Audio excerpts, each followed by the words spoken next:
Dando prosseguimento no nosso curso Eletrotécnica na Prática, aula 26, módulo 2, o assunto, os fios.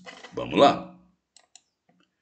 Os fios usados numa instalação devem ser escolhidos com máximo cuidado. Sua função é conduzir a corrente, e se eles não fizerem isso de maneira esperada, teremos então problemas de segurança e poderemos até comprometer o funcionamento dos aparelhos alimentados. Dependendo da intensidade da corrente conduzida, os fios eles devem ter uma espessura apropriada. Maior corrente significa a necessidade de usar fios mais grossos. Agora, um fio mais fino também significa uma dificuldade maior para a corrente passar, ou seja, uma certa resistência. Se um fio for muito fino ou muito longo, ele divide a tensão da rede de energia em duas partes. Uma usada para vencer a sua própria resistência e a outra para chegar aos aparelhos alimentados. Um fio muito comprido, alimentando vários aparelhos, no final da instalação, pode significar problema. Os aparelhos que deveria receber a tensão da rede para a qual foi especificado, acaba recebendo uma tensão muito menor, o que pode afetar o seu funcionamento. Nesta mesma instalação, um fio mais grosso pode reduzir a resistência e assim também reduzir as perdas, obtendo-se assim um funcionamento melhor dos aparelhos. As normas, elas prevêem a queda de tensão máxima que pode ocorrer num fio, quando usado na alimentação de um eletrodoméstico, ou seja, de quanto a tensão pode ficar reduzida no final do fio. Esta queda, ela está entre 4% e 5% para os aparelhos eletrodomésticos comuns.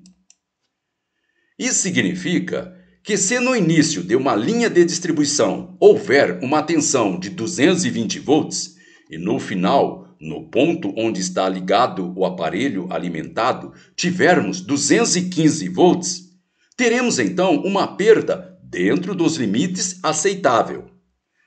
Para uso em instalação elétrica domiciliares, encontramos vários tipos de condutores. Observe a figura ao lado. Observe que o primeiro tipo é o fio rígido, usado nas instalações em que consiste num fio de cobre único, isolado por uma capa de material plástico. Este fio também é denominado condutor sólido. Este fio é pouco flexível. Por isso é usado nos casos em que a instalação é definitiva, ou seja, nas próprias instalações, embutido ou mesmo aparente.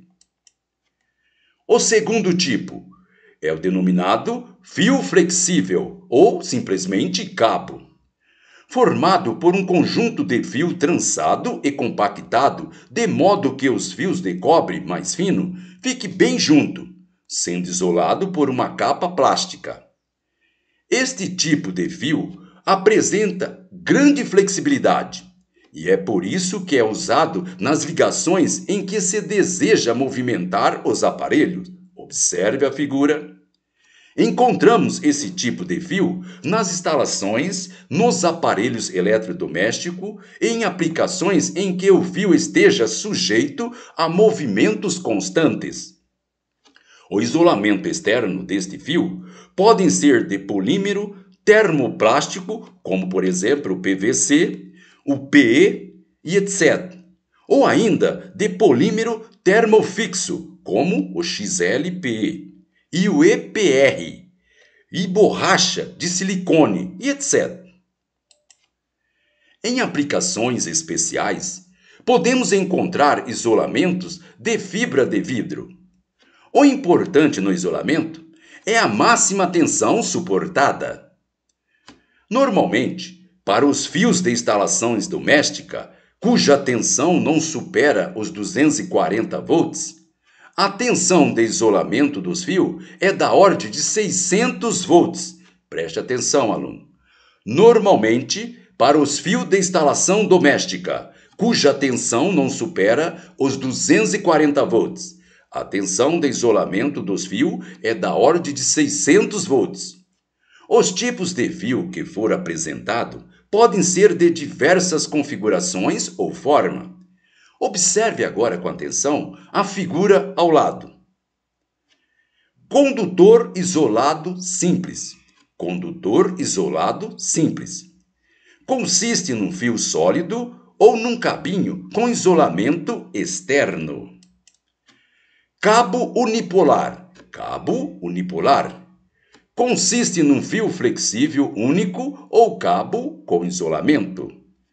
Cabo multipolar. Cabo multipolar. Consiste de 2 condutores ou mais com isolamento em comum. Cordão ou cabo de alimentação. Cordão ou cabo de alimentação. Consiste de 2 condutores isolado, paralelo ou torcido. Cabo multiplexado ou cabo múltiplo. Consiste de 3 ou mais condutores torcido ou paralelo. Conforme já vimos, na escolha de um fio, a espessura ela deve estar de acordo com a intensidade da corrente a ser conduzida. Preste atenção, aluno.